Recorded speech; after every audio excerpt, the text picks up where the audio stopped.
এবং পশু হত্যা আইন কার্যকরের জেরে চরম সংকটে খাটাল মালিকরা। আচমকা এই আইন কার্যকর হওয়ায় ব্যবসা চালানো অসম্ভব হয়ে পড়েছে। তাদের দাবি, পরিস্থিতি বিবেচনা করে এই বছর আইন কিছুটা শিথিল হোক, এমনটাই জানিয়েছেন খাটাল মালিকের একাংশ। এমনকি পরবর্তী বছর থেকে এই আইন পুরোপুরি মেনে চলারও আশ্বাস দিয়েছেন খাটাল মালিকরা। খাটাল মালিকদের বক্তব্য, অনেক বয়স্ক গরু মহিষ আছে যাদের দুধ উৎপাদন ক্ষমতা কমে এসেছে।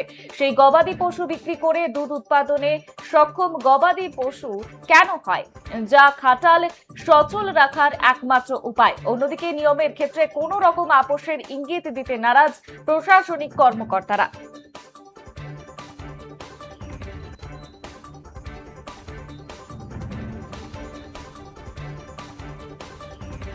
এই মুহূর্তে হাওড়ার দিকে আমরা নজর রেখেছি। যেমনটা জানাচ্ছিলাম, পশু হত্যা আইন ঘিরে সংকটে খাটাল মালিকরা। শিথিলের দাবিতে সরব স্থানীয় বাসিন্দারা। যেমনটা জানাচ্ছিলাম, রাজ্যে নতুন সরকার গঠন এবং পশু হত্যা আইন কার্যকরের জেরে চরম সংকটে খাটাল মালিকরা। আচমকা এই আইন কার্যকর হওয়ায় ব্যবসা চালানো অসম্ভব হয়ে পড়েছে। তাদের দাবি, পরিস্থিতি বিবেচনা করে এই বছর আইন কিছুটা শিথিল করা হোক, এমনটাই জানিয়েছেন খাটাল মালিকের একাংশ।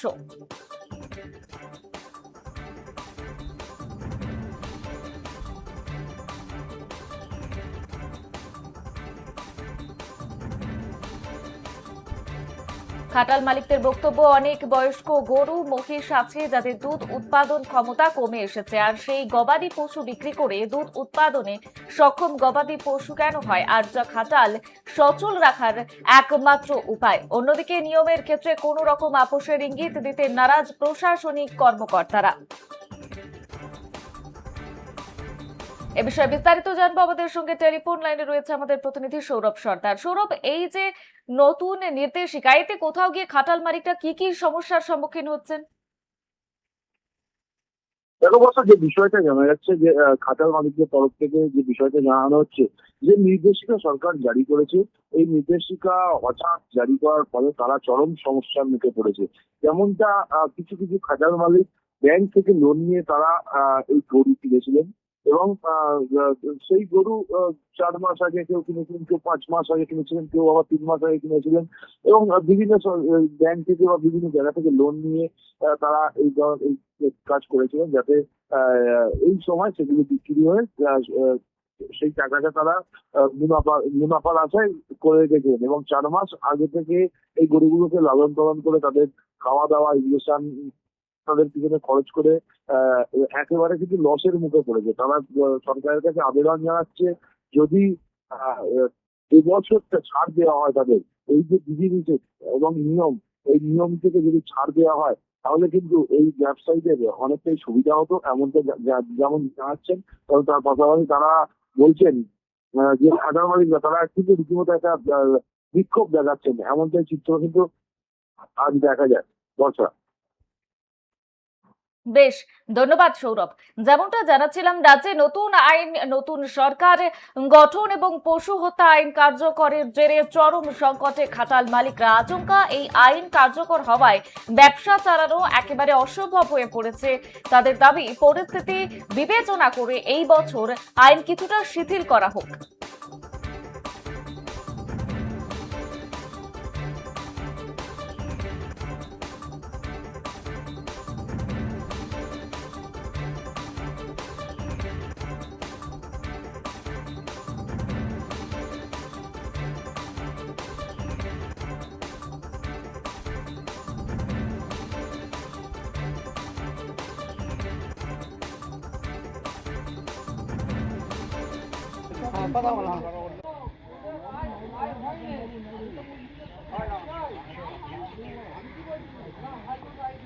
তাহলে অতএব গরুগুলো কোথা থেকে আমরা বিক্রি করবো, তার গরুগুলো কোথায় রাখবো? তাহলে সরকার ব্যবস্থা করুক, যে গরুর দুধ দিচ্ছে না তাদেরকে নিয়ে যাওয়ার ব্যবস্থা করুক। আর আমাদের তার পরিবর্তে আমরা তো গরু বিক্রি করে হাফ পুঁজি পাই এবং তার মধ্যে আবার নতুন করে পুঁজি দিয়ে গরু কেনা হয়। তাহলে সেই গরু তো কেনার পুঁজি তো নষ্ট হচ্ছে। তাহলে সরকারকেও আমাদের থেকে হাফ পুঁজি দিয়ে যতটা দামে আমরা গরু কিনেছি সেই টাকা দিয়ে আমাদের পরবর্তীকালে গরু নিয়ে যেতে হবে এবং পুঁজির ব্যবস্থা করতে হবে। আপনি কি বলবেন? আমি তো একটাই বলবো যে প্রশাসন থেকে একটা আইন বার করুক, যে এবছর যে গরুগুলো আমাদের আসে থার্ড গরু, সেগুলোকে বের করে দিক, নাহলে সরকার থেকে এদের জন্য কিছু একটা ব্যবস্থা করুক।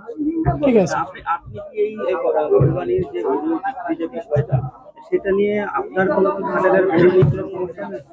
সমস্যা বলতে অনেক সমস্যা, কারণ আমাদের যে যে গরু দুধ দেয় না, সেই গরুগুলোকে রেখে বসিয়ে খাওয়াতে পারছি না। এক একটা গরু মাথা পিছু 300 টাকা ধরে রাখুন, ঠিক আছে, আর শুধু এক ফোঁটাও দুধও নেই। এবারে সেই গরুকে রেখে আমাদের বসিয়ে খাওয়ানোর মতো পুঁজিও নেই। যা পুঁজি ছিল, যা মাল তুলেছিলাম, সেগুলো তো সব রয়ে গেছে, আর কোনো পার্টি এসে একটাও মাল নিতে চাইছে না। যা অ্যাডভান্স করেছিল সেগুলোও চাইছে। মানে এই নতুন নিয়মে আসার পর নিয়ম নতুন ভয় পাচ্ছে সবাই।